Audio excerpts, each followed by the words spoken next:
Aminado naman po kasi talaga itong mga makakausap natin na sila ay mag-live-in. Okay? Aminadong mag-live-in itong si Ana. At ang kinakasama niya nga ay si Peter. Ang kaso, ayan na. Ang kaso ay pinili niya raw na lokohin ang kinakasama niya na si Peter. Pero ito ang mas masakit. Nadiskubre niyang buntis siya sa kanyang kinakalantaring lalaki. Okay? Kaya naman ang live-in partner niyang si Peter, labis po ang nararamdaman na sakit mula sa kanyang kinakasama rin. Kaya naman kausapin na nga natin mula pa sa Cavite si Ana at si Peter. Kausapin na muna natin itong si Ana. Magandang tanghali sa iyo, Ana. Magandang tanghali po, Kuya Poy. Ayan, okay, Ana, hanggang ngayon ba ay magka-live-in pa rin kayo ni Peter? Opo, kaso umalis po kasi siya. Dahil po Umalis sa nangyari. Opo. dahil sa nangyari. Akala ko naman umalis ngayon.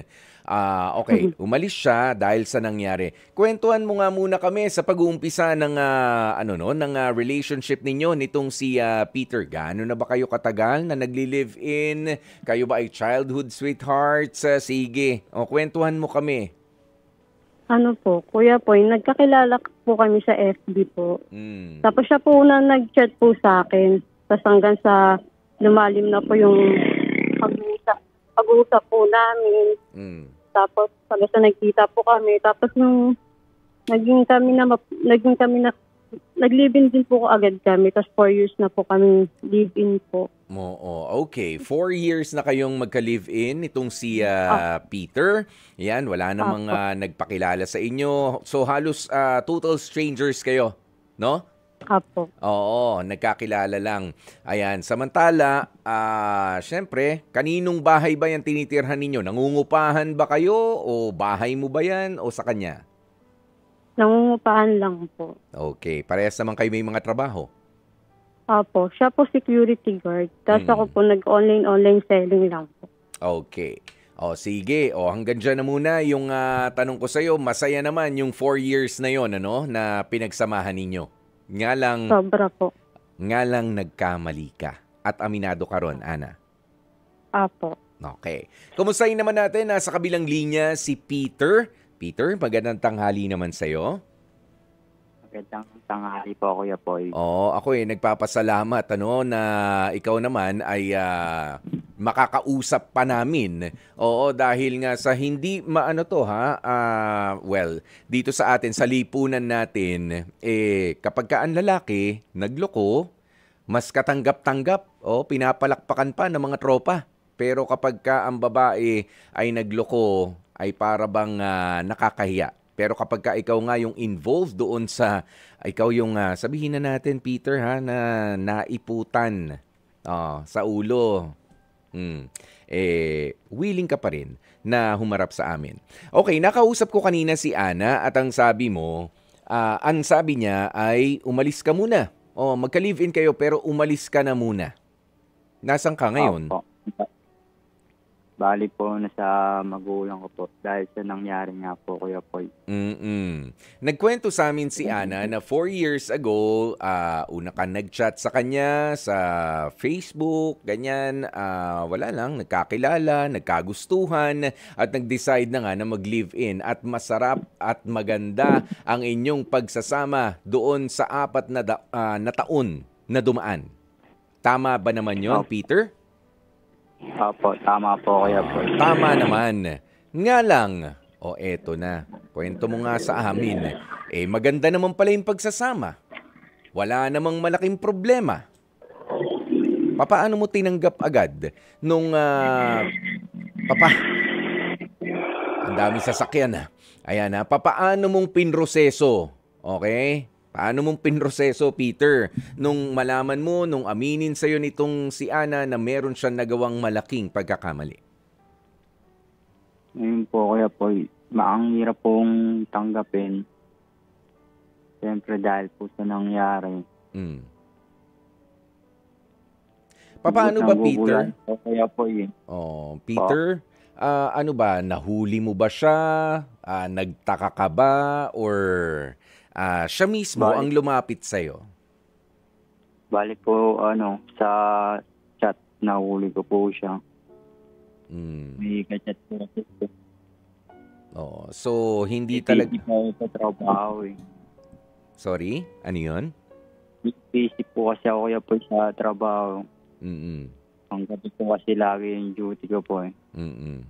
Pero kahit nga ikaw, napupuyat at parang magkasaliwa yung oras ninyo, ano? So, sabi mo, panggabi ang duty mo. So, pagka uwi mo, halos paumaga naman, paumpisa ang araw. Opo. Doon naman gising si Ana. Pero kayo naman, nakakapag-usap pa rin bilang mag-partner. Nakakapag-usap pa rin po kami, pero madalang lang po. Mm-mm. Mm-mm. At hindi mo, of Sa umaga course, po, pagod na po ako sa trabaho. medyo tumabi ka, medyo mabibilis yata yung mga sasakyan dyan sa, Oo. Dyan sa kinalalagyan mo. Okay, Peter. Eto na. Okay, balik tayo. Doon sa pangyayari. Sabi mo may nakita kang kachat niya. Sinubukan pa ba nitong si Ana na itanggi na wala namang nangyayari? Sinabi niya po sa akin na wala naman daw pong nangyari sa kanila. Mm. Pero, siyempre, para sa akin po, masakit.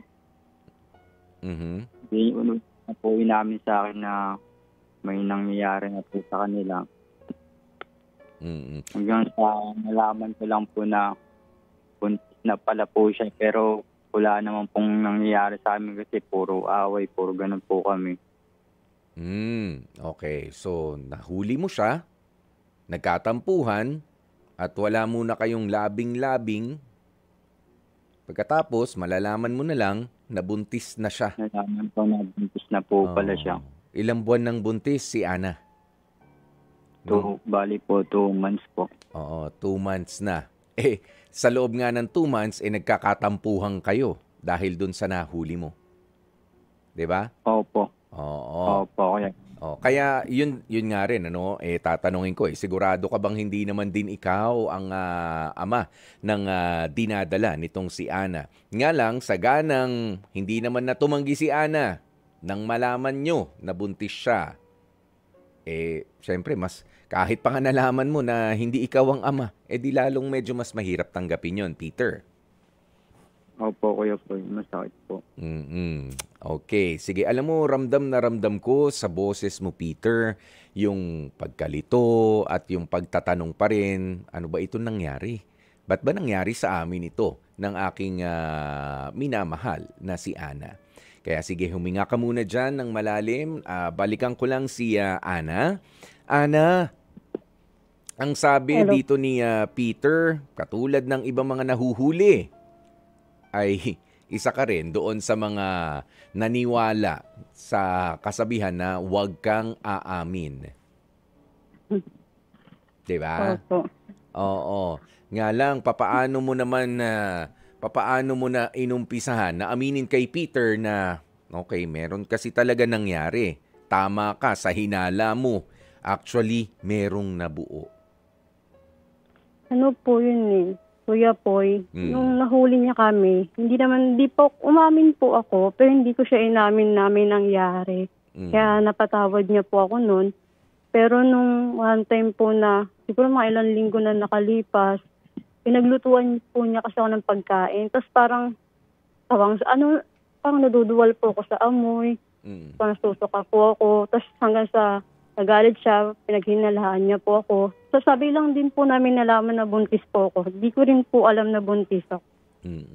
At ikaw naman, hindi mo na rin maitatanggi yung sinabi nga ni Peter na dahil nga nagkakatampuhan kayo, walang labing-labing. Mas madalas ang pag-uusap ninyo ay medyo talagang awayan. Pero kita mo naman, pinaglutuan ka pa niya. 'Di ba? Oo. Kumbaga meron tampuhan, may LQ kayo at wala nga nangyayari, hindi kayo nagsisiping. Mahirap nang ilusot yun. 'Di ba? Opo. Oo. Pero sa ngayon, ikaw ba, ano ang plano mo dahil nga, ayan na, nagdadalang tao ka na. Ano po, siyempre po, hindi ko naman po pwede yung bata. Siyempre, pananagot. I mean po, hindi po kasi alam nung nakabuntis sa akin. Bali, ayoko rin po sabihin. Bakit? Bali, kasi po hindi ko man po siya totally kakilala. Parang siya lang po yung time na nakakausap ko, ng mga time na wala siya. Parang, ano lang po, parang naudyok lang din po ako na mausap na iba. Yung parang kasi po yung time po na yun, na wala siyang time. Parang feel ko, wala na rin po akong partner. Okay. Na wala akong... Oo. Kaya po... Ana, alam mo, yung, sabi mo nga, tinatanggi mo pa nung una, no? Hanggang sa, yan na nga, pumutok na, uy, buntis nga ako. Ano yung mga bagay na hindi nyo pa napag-usapan nitong si Peter na gusto mong sabihin na sa kanya ngayon? Katulad niyan, hindi nasagot mo na ba sa harap nitong si Peter kung sino ba yung lalaking yan? Saan mo nakilala? Sabi mo nga, hindi mo masyadong kilala. At papaano mong sasabihin sa kanya na nabuntis ka niya? Nabanggit mo na ba yan kay Peter? O naputol yung usapan ninyo dahil nga umalis na muna si Peter sa tinitigilan ninyo? Hindi ko rin po siya nasabi kasi nang nasabi ko lang po na hindi sa kanya. Tapos na parang friend po siya eh. Parang nakilala ko lang po talaga siya. Okay. Alam mo, para medyo, pero tatanong natin kay Peter kung willing ba siya na marinig ang katotohanan. Okay? Peter? Peter?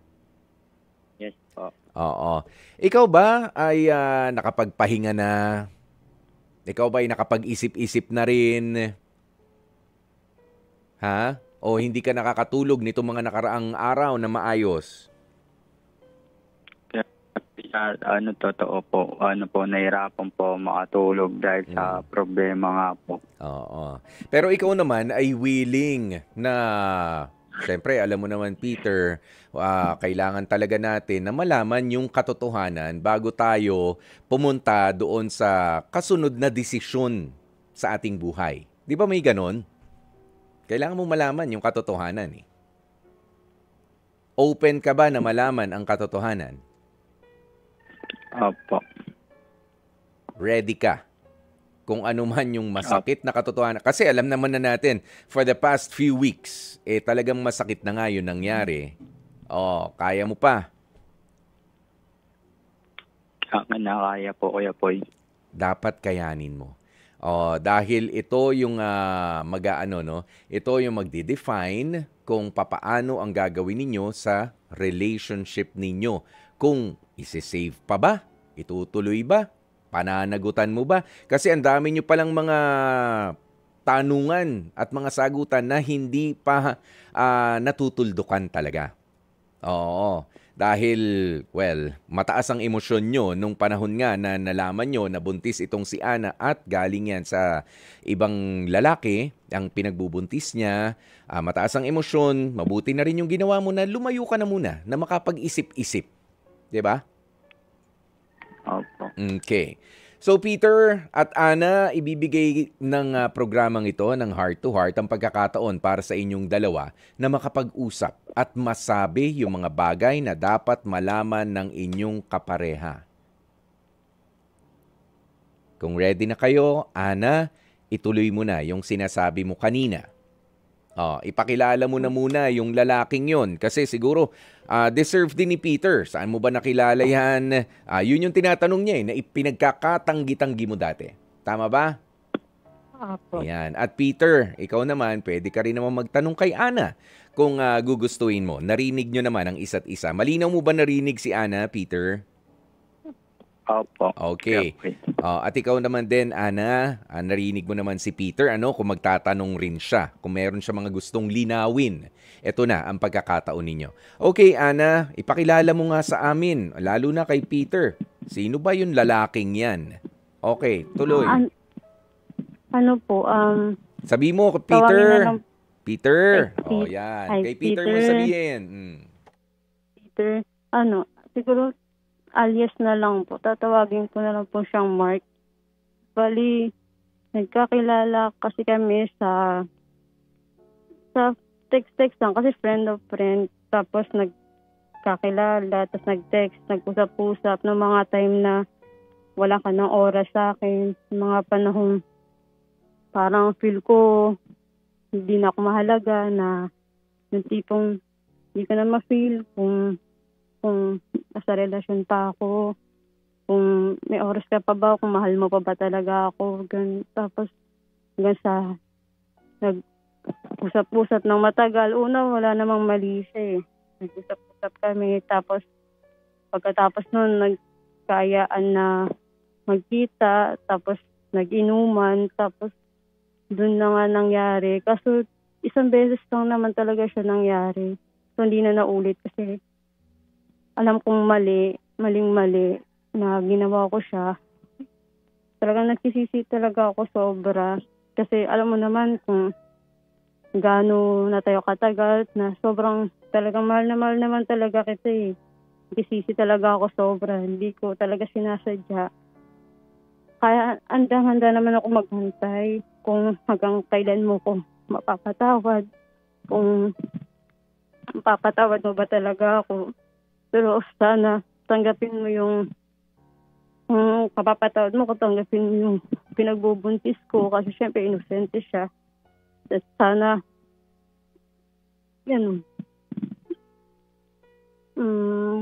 bumalik ka na sa bahay. At sana mapatawad mo ko talaga. At sana mahal mo pa ako. Sana maintindihan. Alam kong alam kong siya. Tawag dito. Masama. Alam kong gaano kapag mahal. Paano mo ko inaalagaan kahit napapagod ka. Pero ako tong parang baliw kung kani-kanino kumukuha ng attention na dapat sa'yo ko na lang kinuha. Kaya hihingi talaga ako ng tawad. Sana mapatawad mo ko. Sana magbalikan tayo. Mahal na mahal talaga kita sobra. Sana patawarin mo. Yun lang po. Peter? Well po.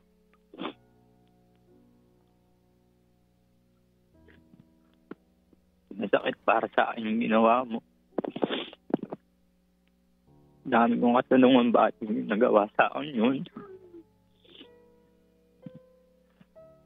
Mahal naman kita eh.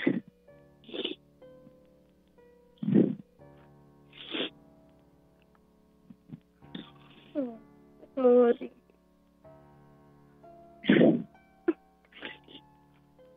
Nag-aantay naman ako.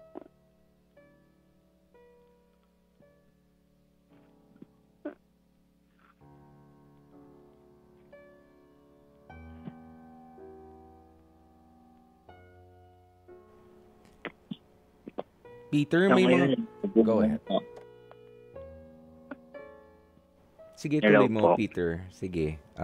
Tuloy mo. Kala ko na wala ka sa linya. Sige lang pare. Tuloy mo. May mga gusto kang tanungin. Sabihin kay Ana, ilabas mo yung nasa dibdib mo, pare. Dahil po, nahirapan ako kung paano gagawin ko. Kasi ang hirap makalimutan ka, mahal kita eh. Siguro bigyan mo lang ako ng time. Napag-isipan mo.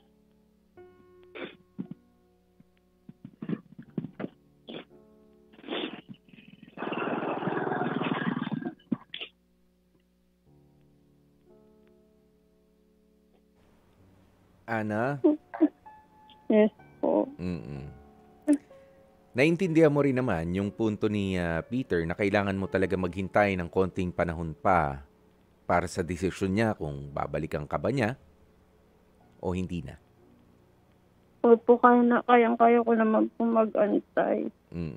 Pero dahil nga sa hindi mo naman mapipigilan ang paglaki ng iyong sinapupunan, ng iyong tiyan, eh, kaya mo rin bang maitaguyod mag-isa yung bata? Opo, kakayanin ko naman po. Magtatrabaho na lang po ako. Saka, andyan pa naman po yung magulang ko. And magpapatulong na lang din po ako. Ayun ang sinasabi. Oo, kakalampagin si nanay at si tatay. Okay? Alam mo, gusto ko na lang din tulungan itong si Peter sa pagtatanong sa'yo, Ana. Papaano ang gagawin kung sakasakali in the future malaman nung lalaking nakabuntis sa'yo na meron kayong anak at gusto niyang makita yung anak, gusto niyang magbigay ng responsibilidad dun sa bata. Papaano kapag magkasama na kayo ni Peter? Ibibigay mo pa ba yun doon sa naka one night stand mo? Para po sa akin, hindi na po. Kasi syempre po, andyan naman na po si Peter. Kung sakaling magsama talaga kami magbalikan, hindi na po. Kasi siya na po yung ipapakilala ko talagang tatay ng ng anak ko po. And sabihin ko na lang po din sa kanya kahit malaman niya na dito na nung simula nung una, hindi ko naman na siya kailangan kahit malaman po niya. Ana, may nabanggit ka kanina na inakala mo na itong si Peter ay hindi ka na bibigyan ng tamang atensyon at kung kani-kanino ka kumukuha ng atensyon. Meron pa ba kaming dapat na malaman, lalo na si Peter? Ito bang nakabuntis sa'yo ay siya lang ang nakalandian mo? Sorry for the term, pero ganun yun eh. No, siya lang ba ang naka one night stand mo noon o meron pang iba? Kasi if you're going to tell the truth, you better tell the whole truth. Opo, siya lang po. Kuya po eh. Yun lang talaga. Itong si Opo. alias Mark. Opo. Siya lang po talaga. Kasi alos maya't maya po, oras-oras nag-uusap po talaga kasi kami. Yung binanggit mo kanina na kung sino-sino, well, talagang, kumbaga, naghanap ka lang ng atensyon mula sa iba. Kausap lang. Usap lang, ha? Oo. Walang mga pangyayari doon. Sige. Peter? Yes po. Peter, may mga gusto ko pa bang linawin, tanungin kay Ana? Pwede mong itanong. Habang bukas parehas ang mga dibdib ninyo at ang mga isip ninyo na magsabihan ng katotohanan. Gusto ko lang malaman kung bakit mo nagawa sa akin yun. Mahal naman kita eh. Lahat naman ginagawa ko para sa'yo. Gawa mo pa akong looyin. Ang hirap para sa akin tanggapin lahat eh.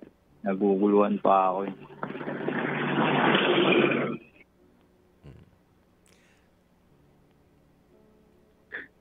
Peter? Yes po. Kung sakasakali Yes po. ba, nakikita mo ba sa puso mo? Nararamdaman mo ba, nakakayanin mo na akuin yung batang nasa sinapupunan nitong si Ana, bagaman alam mo na hindi naman sa'yo? Sa akin po, kaya naman pong tanggapin kasi wala naman pong kasalanan yung bata. Walang kasalanan yung bata. Yan, Oo, talagang inosente. Oo, yung batang yun. Nga lang, ano yung pinaka nagpapabigat sa desisyon mo ngayon na magpakita, makipag-usap kay Ana nang dahil nga dito sa nagawa niya? Ano yung pinaka yun ba yung tinanong mo sa kanya kasi binanggit mo na nga kanina, bakit mo nagawa sa akin to? Tapos ngayon na may gusto kang itanong, bakit mo nagawa sa akin to? Yun pa rin yung gusto mong tanungin. Yun ba yun? Opo, ayun lang naman po. Oo. Okay, Ana, sagutin mo yung tanong ni Peter na yan. 'Di ba? Nang mas malinaw, mas detalyado, saan ba siya nagkulang? Dahil ba sa pagtatrabaho niya sa magdamag? Hindi ka lang nakakausap? nagtampo ka na, naghanap ka na ng atensyon galing sa iba? Ikaw ba ay gumawa rin ng effort para makausap, magawan mo rin ng paraan na magkaroon kayo ng mas maayos na komunikasyon ni Peter kahit pa nga pagod siya? Ha? Ana, pakisagot mo yung paulit-ulit na tanong ni Peter na bumabagabag sa kanya. Sa totoo lang po, hindi ko din po alam bakit ko siya nagawa. Hindi ko talaga po sinasadya. Hindi ko din po alam dilito din po ako siguro na lang ako sa na-joke lang talaga po ako. Hindi ko po talaga alam. Hindi ko po alam. Pero ikaw ba, kung sakaling mabibigyan ka ng pagkakataon nitong si Peter, hindi mo na ulit-uulitin yan? Yes po, hindi na po talaga. I-dedicate mo na ang buhay mo, hindi lang sa kanya, kundi sa pamilya na bubuuin ninyo. Tatalikuran mo na talaga yung naging, pero naging tangang ikaw nung naghanap ka ng atensyon sa piling ng iba. Opo, kuya po. Hindi ko na po talaga ulitin na napag-isipan ko na rin po at natuto na din po ako sa mga nagawa kong mali. Linawin ko lang ha, sinisisi mo ba ang alak nang dahil sa nagawa mo? Hindi din po kasi nag-start po yun, usap-usap lang po. Doon pa lang po sa pag-uusap, mali na po. Yan. Oo, yan yung gusto kong sagot. Yan yung totoong sagot. Kasi yung iba sasabihin, nakainom po kasi kami noon kaya may nangyari, kaya may nabuo. Hindi. Buti na rin na inamin mo, Ana, na hindi. Maayos pa kaming nag-chat-chat nung lalaking yun. Meron talaga kaming intensyon. Meron, di ba? Nagkaroon talaga, nabuo yung intensyon. Nga lang, di mo alam na ganito pala ang mangyayari, na mawawala sa iyo ang isang Peter. Posibleng mawala kapag ikaw nga ay hindi niya na talaga kayaning patawarin. Okay, sa pagkakataong ito, hihingan na lamang kita kayong dalawa ng statement para sa isa't isa. Ikaw, Ana, sabihin mo ang gusto mong sabihin kay Peter dahil hindi pa kayo nagkakaharap hanggang ngayon. Tama? Opo. Oo. Sabihin mo sa kanya ang mga gusto mong sabihin na mga hindi niya pinapansin. Malamang kapag ka nagte-text ka sa kanya, nag-chat ka, syempre sinusupladuhan ka pero sigurado ba na hindi ka pinapansin? Kumukuha ka na naman ng atensyon sa iba. Sigurado ka, Ana? Opo, hindi naman na po. Sino na ba nakakaalam na buntis ka? Kami dalawa pa lang po. Yung mga magulang mo, hindi pa alam. Hindi po. Hindi po rin para sasabihin po. Mahirap talaga yan. Oo. Okay. Sige. Ana, ito ang pagkakataon mo. Sabihin mo na kay Peter ang gusto mong sabihin. Mapatawad ka niya, makumbinsi ka. Go ahead. Kung hindi, kailangan maghintay. At pagkatapos naman ni Ana, ikaw rin naman, Peter. Okay? Sige, Ana. Banggitin mo na yung mga gusto mong banggitin kay Peter. Mahal, alam kong nagkasala ako. Alam kong nagkamali talaga ako ng sobra. Alam ko kung ano yung sacrifice at pagmamahal na ginawa mo sa 4 years na pagkasama natin. Alam ko kung gaano mo talaga ako kamahal na sobra at kung gaano kita kamahal. Lahat talaga ginawa mo. Lahat yung gagawin ko, mapatawad mo lang ako. Handa-handa ako magantay ng matagal. Mapatawad mo lang ako at bumalik ka lang sa akin. Sana mahal mo pa ako. Sana mapatawad mo talaga ako. Hindi ko talaga sinasadya. Alam mo naman yan kung gaano kasaya ng mga panahon tayo pa. Pasensya ka na di ako nag-isip ng mga panahon na yun. Pasensya na. Sinamantala ko yung mga panahon wala kang oras sa akin. Hindi ko naisip na ginagawa mo lang yung trabaho mo para sa ating dalawa. na para sa atin naman yung ginagawa mo. Patawarin mo na ako. Sorry talaga. Nagsisisi talaga ako na sobra. Ayoko mawala ka sa akin. Gusto ko ikaw talaga makasama ko habang buhay. Tawarin mo ako.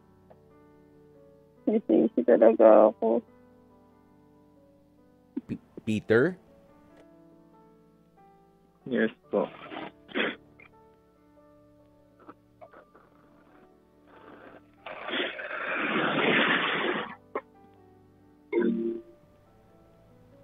Peter? Yes po. Sabihin mo na kay Ana kung ano yung mga gusto mong sabihin sa kanya. Yun nilalaman ng dibdib mo.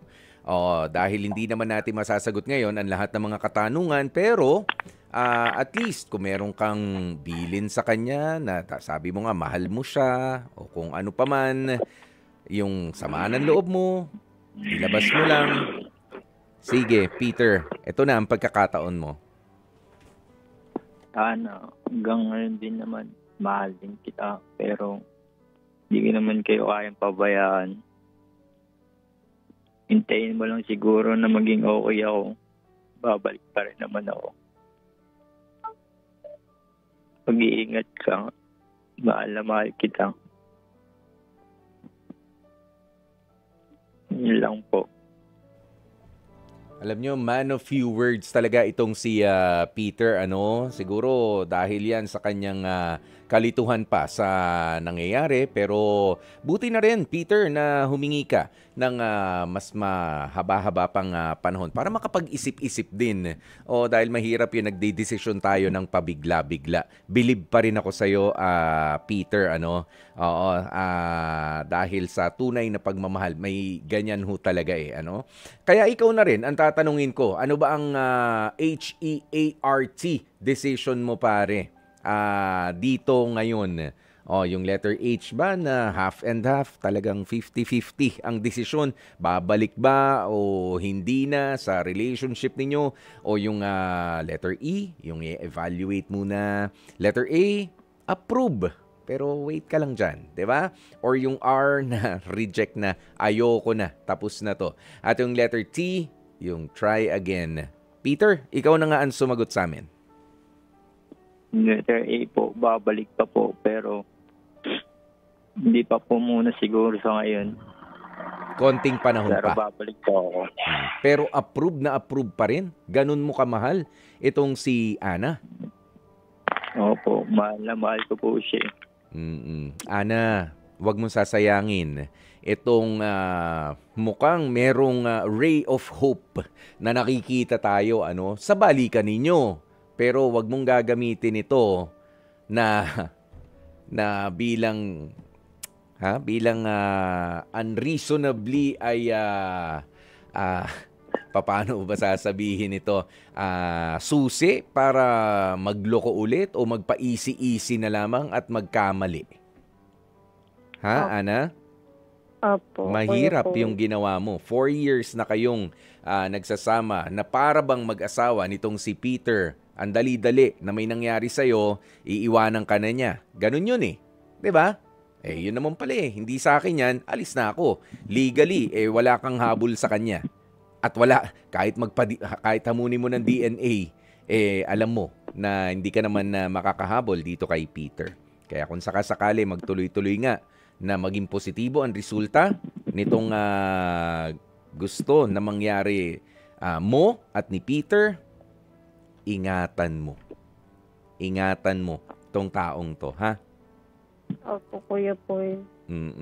Tanga man para sa katangahan man na malinaw para sa mata ng iba, pero alam nyo, sa mga kapatid po natin na mga nakikinig, sa mga nanonood ngayon, ganyan ho talaga ang pagmamahal kong minsan. Di bali ng magmukhang tanga, di bali ng magmukhang hindi pinag-isipan, basta wag maiwanan ng taong tunay nilang minamahal, hindi nila papansinin ang lahat ng yan. Dahil nga sa tunay na pagmamahal. Mga kapatid, dito tayo sa totoo. Dito na tayo sa True FM. Mag-subscribe at mag-follow na sa social media accounts at True Network PH sa FB, Instagram, X na dating Twitter, YouTube, TikTok, and podcasts. Dito tayo sa totoo, tunay at tapat.